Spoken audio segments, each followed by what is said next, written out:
Bonjour tout le monde, comment allez-vous? Aujourd'hui, nous avons une nouvelle leçon de conjugaison. Notre leçon s'intitule le plus que parfait. On va voir son emploi et comment peut-on conjuguer les verbes au plus que parfait. Alors, je fais appel à votre concentration et on commence. Tout d'abord, on commence par lire un passage de notre texte. Les enfants avaient apporté leurs instruments. La fête était magnifique, le repas excellent. Le doux géant était content. Il revivait car, depuis que les enfants avaient quitté l'orphelinat, il avait perdu le goût de vivre. Après la lecture de ce passage et l'observation des verbes en gras, on peut dire que les verbes ont une forme composée.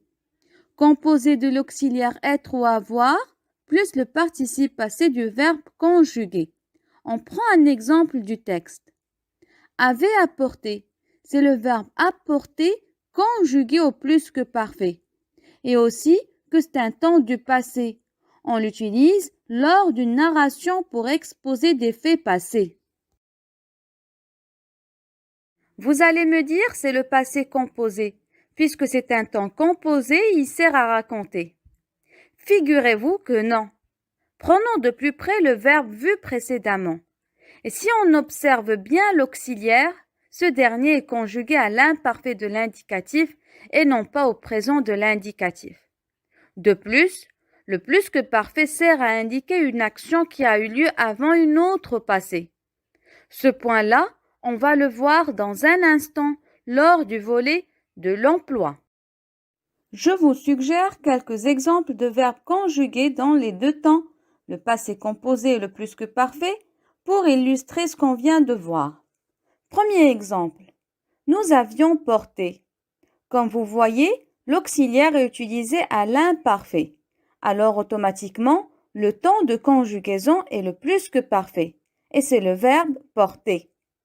Deuxième exemple, j'ai reçu. L'auxiliaire avoir dans cet exemple est au présent de l'indicatif.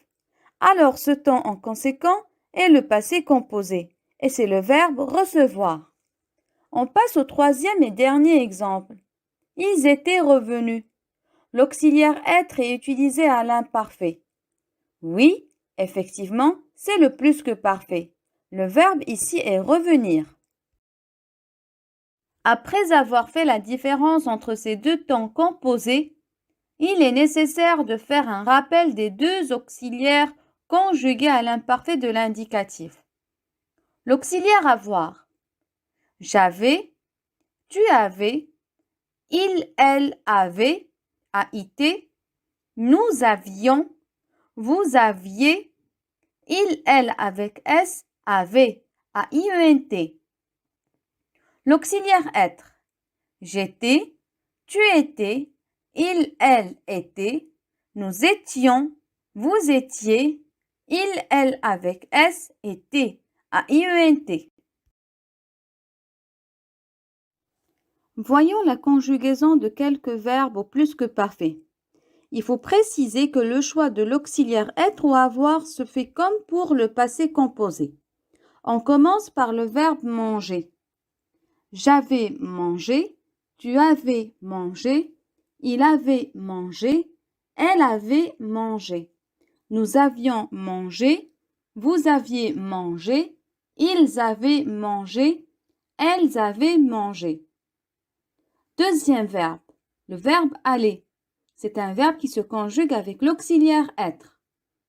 J'étais allé, tu étais allé, il était allé, elle était allée, nous étions allés, vous étiez allés, ils étaient allés, elles étaient allées. Comme vous voyez, le participe passé s'accorde en genre et en nombre avec le sujet car l'auxiliaire utilisé est l'auxiliaire être. Maintenant, on passe au volet de l'emploi du plus que parfait. Pour entamer le volet de l'emploi, on a besoin de la ligne de temps.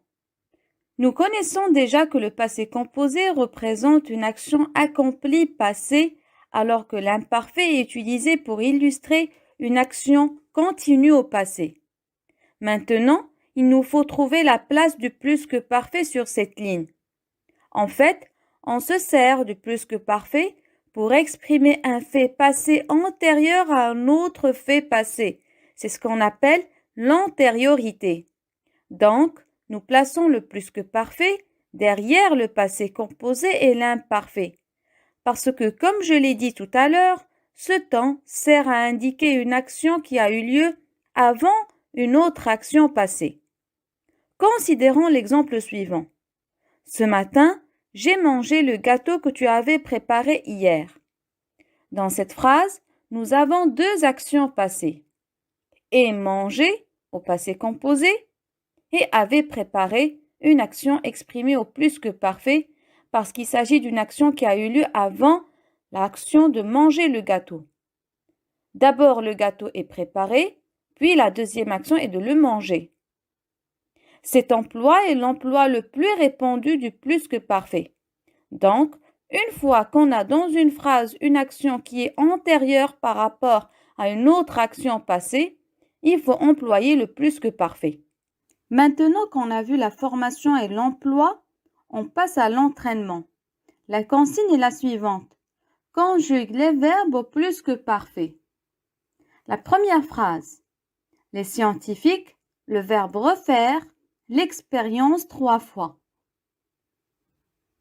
Faites attention au sujet, puis à l'auxiliaire qu'on doit utiliser avec ce verbe. Très bien, avait refait. Avait avec A-I-E-N-T, car le sujet est au pluriel. Les vacanciers, le verbe rester, une semaine de plus. Très bien, était resté. Ici, le verbe se conjugue avec l'auxiliaire être. Alors, automatiquement, on accorde le participe passé en genre et en nombre avec le sujet. Troisième phrase. Le chien, le verbe aller, chercher le blessé. Très bien, était allé. Dernière phrase. J'ai su que tu, le verbe être, bien malade. Bravo, avait été. Très bien, bravo à tout le monde.